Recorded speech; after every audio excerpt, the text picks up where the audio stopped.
देखिए, जो प्रदेश में जो सरकारी नौकरियों में जो रोस्टर रजिस्टर की जो विसंगति है, उसको लेकर के मैंने आज सदन में मुद्दा उठाया। संविधान निर्माताओं ने जो अनुच्छेद 16(4) है, उसके तहत अनुसूचित जाति, अनुसूचित जनजाति, अन्य पिछड़ा वर्ग और उनको कैसे सरकारी नौकरी में उचित उनको रिप्रेजेंटेशन मिले, उसको लेकर के प्रावधान किए गए। लेकिन आरक्षण व्यवस्था कैसे लागू की जाए, इसको लेकर के 97 में सुप्रीम कोर्ट के एक आर.के. सब्बरवाल जजमेंट के आधार पर भारत सरकार के डीओपीटी मंत्रालय ने जुलाई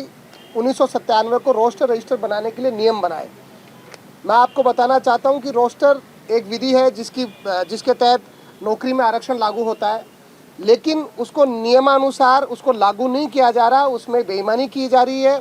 और संवैधानिक प्रावधानों की धज्जियां उड़ाई जा रही हैं, जिसकी वजह से SC, ST, OBC, MBC, EWS तमाम वर्ग के जो बेरोजगार युवा हैं उनको आरक्षण का जो सही तरीके से लाभ सरकारी नौकरी में होना चाहिए, जिनको उनका रिप्रेजेंटेशन मिलना चाहिए उचित, वो नहीं मिल पा रहा है। और 28 वर्ष इस निर्णय को हो गए और उसके बाद भी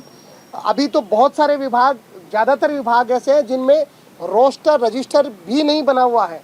तो ये बहुत बड़ी विसंगति हमारे जो प्रदेश में हो रही है और सीधा संवैधानिक आरक्षण का जो उसकी धज्जियां उड़ाई जा रही हैं, उसका एक एग्जाम्पल मैं आपको बताना चाहता हूं कि पिछले 2 वर्षों में आरक्षण को कैसे वंचित रहे, उसको लेकर के 10,000 पदों की एलडीसी भर्ती में ओबीसी को 21% आरक्षण होना चाहिए, लेकिन उसको 15% आरक्षण ही मिला, जिसकी वजह से 475 पद ओबीसी वर्ग के कम कर दिए गए। मैं वनपाल भर्ती, महिला सुपरवाइजर भर्ती का एग्जाम्पल आपको बताना चाहूँगा कि इसको एससी को 16% आरक्षण की जगह 0% आरक्षण दिया गया। ज़्यादातर जो और भर्तियाँ हैं जैसे जमादार भर्ती, असिस्टेंट प्रोफेसर भर्ती 2025, इसमें एससी, एसटी वर्गों का आरक्षण आधा कर दिया गया। तो मोटे तौर पर जो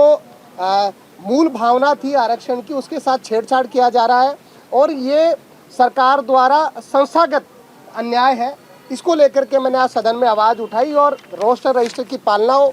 सब डिपार्टमेंटों में रोस्टर रजिस्टर बने और उसके आधार पर सरकारी नौकरी में एससी, एसटी, ओबीसी और ईडब्ल्यूएस को उनका उचित प्रतिनिधित्व मिले, उसको लेकर के आज आवाज़ उठाई है। और सरकार की जिम्मेदारी है और तमाम जनप्रतिनिधियों की जिम्मेदारी है कि जो संवैधानिक प्रावधान है उसके आधार पर वंचित वर्गों को उनका लाभ मिल सके।